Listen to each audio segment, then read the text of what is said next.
Live Lingua Spanish. Episode 22, Basic Conversation in Spanish. Listen to the following conversation between Miss Laura Ramirez and Michael Smith. Mr. Smith has recently moved to Mexico. Don't worry if you don't understand it yet.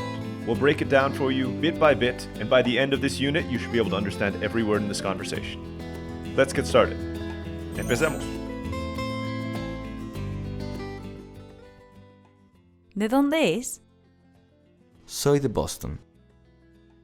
¿Cuánto tiempo ha vivido en México? He vivido en México 6 meses. ¿Le gusta México? Sí me gusta, pero hace mucho calor.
Hey everyone, I hope you all enjoyed this video and your Spanish is improving like mine. You can continue the Spanish course by clicking on the next episode, which is on your screen right now. If there's any topic you want me to cover in a future episode, please just leave a comment below. And finally, if you want to get additional free Spanish practice, get early access to all of our videos, and find your ideal Spanish tutor, just click on the link in the description below. Thanks for watching. Hasta pronto.